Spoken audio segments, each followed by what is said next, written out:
Welcome back to 2C TV. Ladies and gentlemen, this is your global news channel. I'm Maya Tosi, and President Donald J.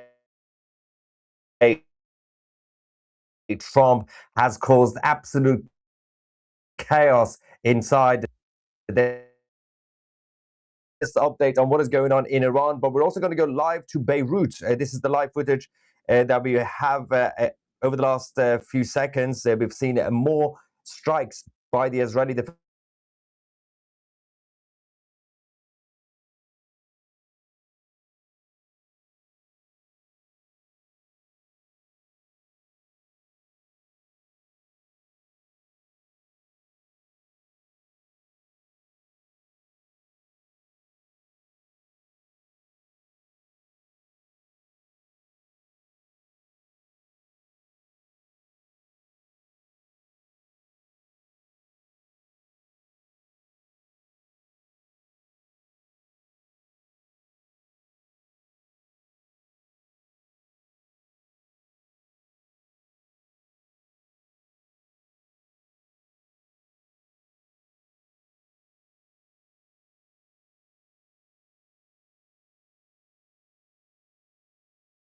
Panicked. He came out in public saying, no, whoa, whoa, whoa, it's not me. They even said he just arrived in Pakistan, in Islamabad, to talk to the Americans. He said, I'm right here in Iran. Everything is fine, because obviously that meant that the IRGC fanatics were going to go and assassinate him. Oh, there we go. Another one. Another strike. I've just missed that. That's great, as usual. What else is new?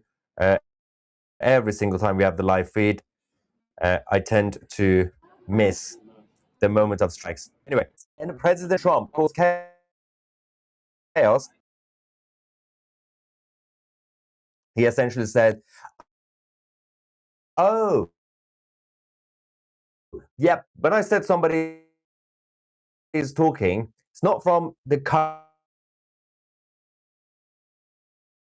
regime.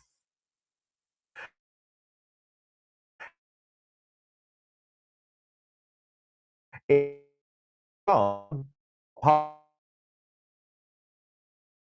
current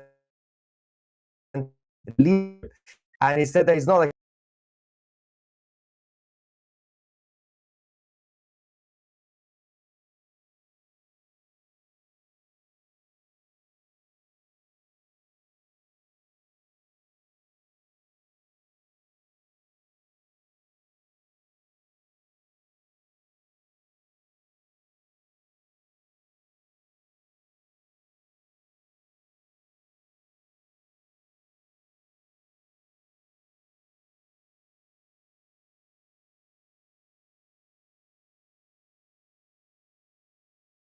the CEO of Qatar Energy suggested that it would do severe damage, 17% damage over 5 years in the ability of Qatar to export LNG. Now, we don't know if that's exactly right, but just something like that is really profoundly destabilizing to the global economy. I pick that out only because it's one moment of this larger conflict that could destabilize the global trading system. Should we be optimistic? It's always good to be optimistic. The one thing we know from Donald Trump is he makes a lot of claims and provides a lot of deadlines and ultimatums. It's very hard to know what to make of that. I think it's hard for world leaders, or whether allies or adversaries, to of what that kind of means. I don't think we're in any clearer position than so many other people in the world on that issue. And even if a deal is made, obviously there's still a lot of finer points to get through. What would a deal look like? What are key points? Because President Trump has said, talking about the nuclear capability, is that as good as it gets? Is that the main priority for the president if they are making this deal, if those negotiations are truly happening? So we don't exactly know. There have been a number of justifications for this conflict. Obviously, harming the Iranian capacity to develop nuclear weapons is key. There was also a claim early on that this would lead to a popular uprising at the fall of the Islamic. I've also seen, the claim that this would significantly harm the Iranian capacity to project its force through ballistic missiles and other military capacities. So all of those things are part of the mix. What would it take to negotiate a settlement? One thing that it would really require that's powerfully absent is some sense of trust between the negotiating parties. That's been severely harmed, and we can't really imagine a meaningful advance if there aren't mechanisms of constructing at least some baseline level of understanding that what's agreed upon at a meeting is seen through as are now talking.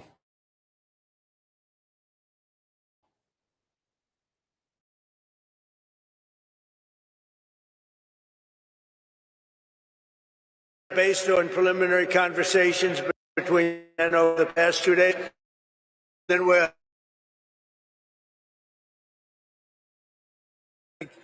it could very well end up being a very good deal for everybody. The president's giving the mullahs a lifeline, but warning them, don't blow it. If it goes well, we're going to end up with settling this. Otherwise, we'll just keep bombing our little hearts out. 5 days from now is Friday night. The markets will be closed all weekend. That's when Trump likes to act. And that's when the USS Tripoli, along with 2,000 Marines, will be arriving in theater. Right behind it, the USS Boxer, our amphibious assault ship, carrying 4,500 sailors and Marines. A source says those Marines aren't coming for decoration. They're bringing an infantry battalion team backed by choppers, F-35s, and armored landing vehicles. It's en route from San Diego. On top of that, elements of the 82nd Airborne have just been seen arriving in the Gulf as the Pentagon weighs options for Karg Island, Iran's crown jewel. More on that later. Iran's running out of cards. Its Navy's underwater, and we've been pounding their defense industrial base. Here's a before and after shot of the regime's ballistic missile production facility, blown to bits. They haven't cried uncle yet, but the president says talks are positive. We've had very good discussions, very, very good discussions. And you have to understand, I know my whole life has been a negotiation, but with Iran, we've been negotiating for a long time.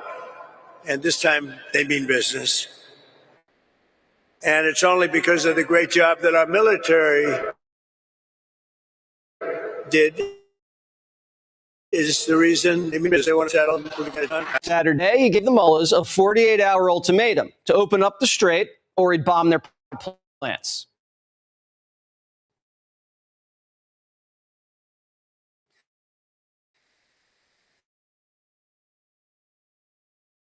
The regime remnants are already hiding in bunkers. And unidentified these are the first peace talks since the bombs started dropping. The next page. Iran's minister said truth when it comes to productive conversations, Dan. Very strong.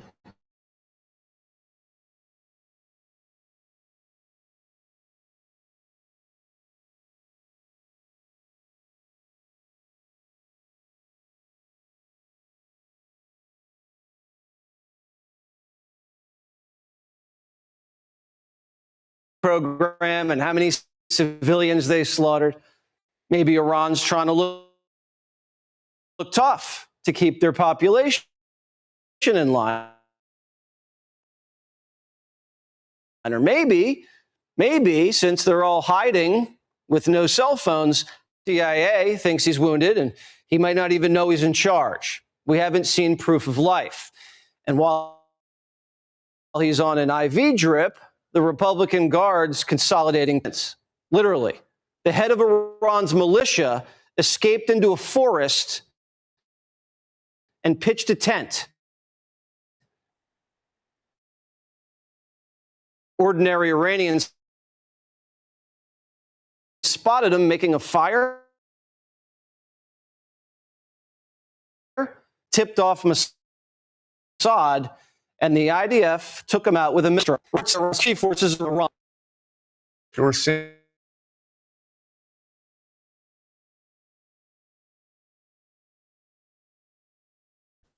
I don't want him to be killed.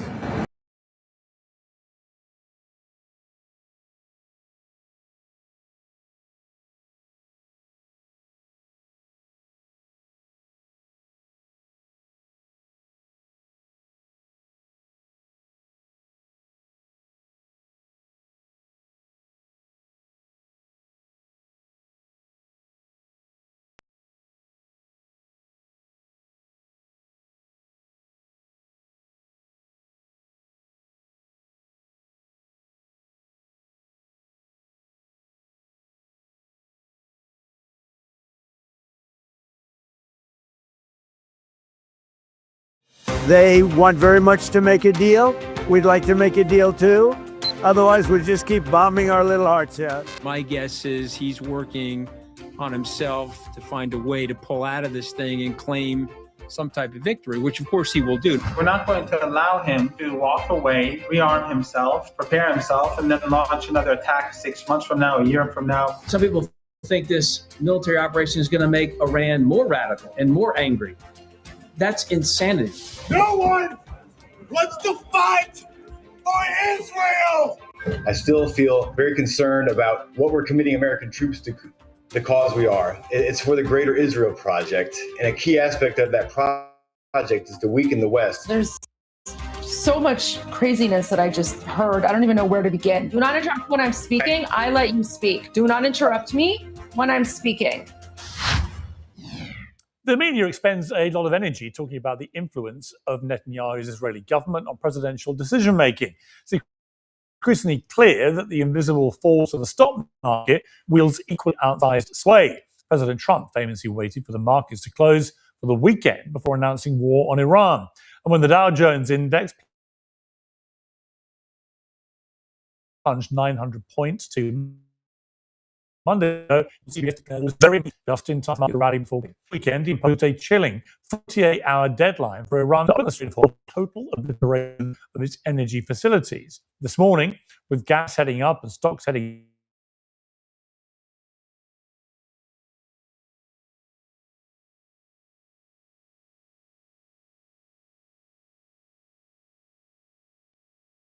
regarding a complete and total resolution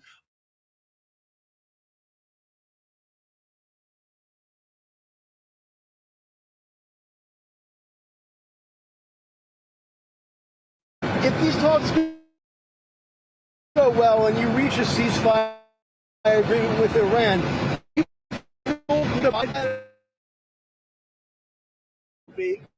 we'll be very happy with what we just spoke ago.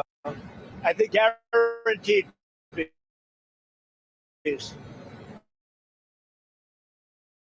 If this happens, and I can't guarantee I do its deals my whole life. I think this is something that's going to happen. And why wouldn't it happen? Well, for its part, Iran is taking a victory lap. A state news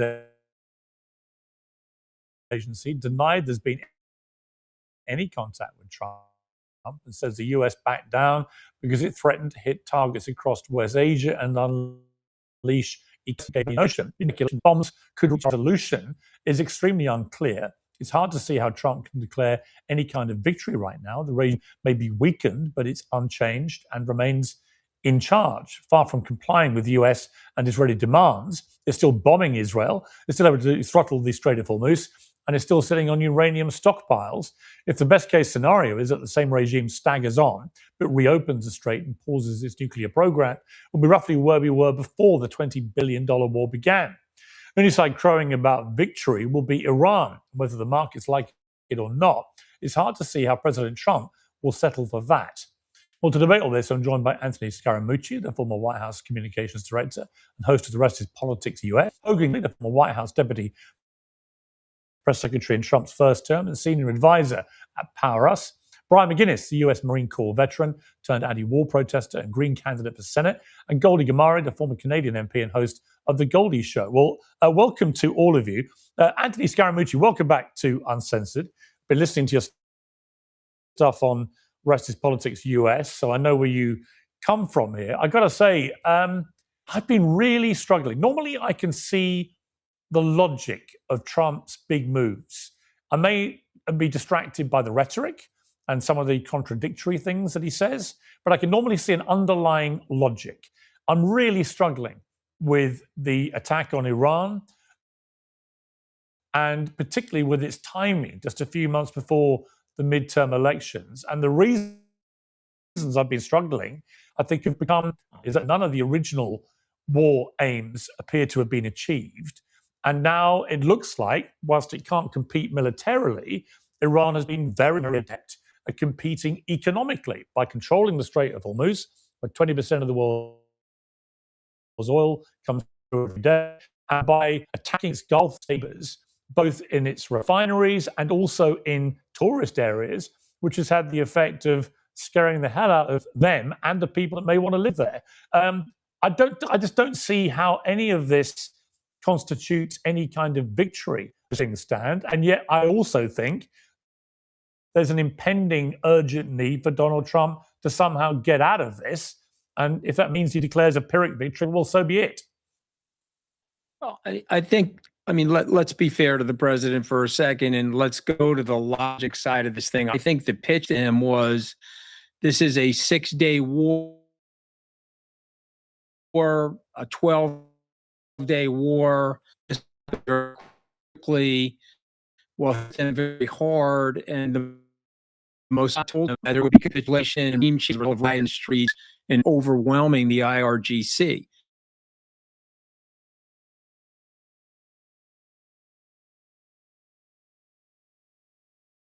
Calculated on this, I don't think they were misleading the president. So now you're into the second phase of this, where I think your illogic starts to happen, because what he originally thought was going to happen, and he also said this, he tipped everybody off a few weeks ago where he said, well, I didn't expect, or none of us expected the Iranians to hit the Gulf allies. And he thought this was going to be like the 12-day war last June, but it would be measured. So you're now in that overtime period where I guess is he working on himself to find a way to pull out of this thing and claim some type of victory, which of course he will do no matter what happens here, no matter how bad it is. Just like when he lost the debate to Kamala Harris in September of 2024, he'll claim victory. But I think there's the logic. The intelligence briefings were wrong, and now he's stressed out about how to end the thing. Hogan, Giddy, welcome to Uncensored. I think the last time I physically saw you was in the bowels of the Churchill War Rooms in London. Churchill's bunker, yep. Yeah, 100%. I was just thinking that when I interviewed President Trump in his last term, and it was a great interview actually. And I gave him one of Churchill's hats as a souvenir, which he loved. But an ironic setting for our last meeting. Because, of course, he's been saying that Keir Starmer's no Churchill because he hasn't stepped up in the way he wants the UK to step up, and so on. You were a former Trump White House press aide. One of the big problems I have with what's been going on is the really contradictory messaging that's been coming out here, not just from President Trump, but a lot of his senior aides. To what Anthony just said, attack preemptively. And he said, because Israel had told, we didn't name Israel, but it's obvious who he was talking about, another country had indicated they were about to attack Iran at the time. Incredibly convoluted. And then there was a big reining back on that and so on. But, as we sit here to debate this, very little of what we were told at the start of this war would be the immediate after effects of it has happened. We've seen no magic for a number of reasons. Obvious ones, there are bombs flying over the streets. Obviously, a lot of protesters were killed in January, and it's quite clear that the regime remains in charge and that the IRGC remain in control of the people. Otherwise, they probably would be out rioting. So none of these things, to me, make a lot of sense. Make some sense of it for me. If you're in the Trump White House right now, just tell me. I mean, General Petraeus wrote a book called "How Does It End?" Right?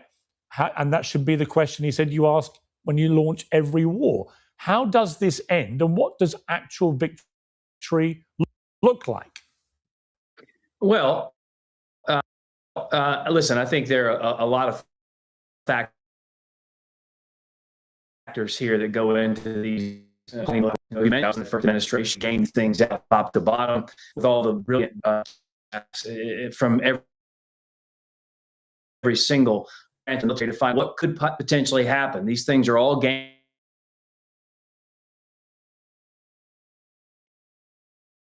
Largely accomplished that. You have many people on the right saying this is done, so go ahead and get out now. And they were clear. You did not want Iran to get a nuclear weapon. That's very possible. Even after bombing the Fordo about a year ago, they began to rebuild almost instantaneously. He's knocked that out. Missile capability, done that in large. He doesn't want them to have enough money to fund terrorist proxies all over the world. That's in process as well. So there are some clear victories here that Donald Trump outlined at the outset and has accomplished.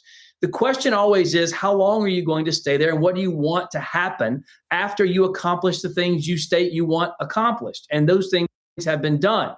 So for me, you mentioned the people in the streets. Will they rise up and try and take back their government? I sure hope so, because there are, 90 million people there? Those folks should be the ones out there chanting in the streets and getting rid of the IRGC, et cetera. I don't know if that's going to happen. But let's be clear here as well. Whether you want this thing to have happened on the front end or whether you didn't, largely the perception or the opinion of this military action will be dictated by whether or not people view it as a win or a loss. And if the wins are racking up and you can put someone in place there that you can actually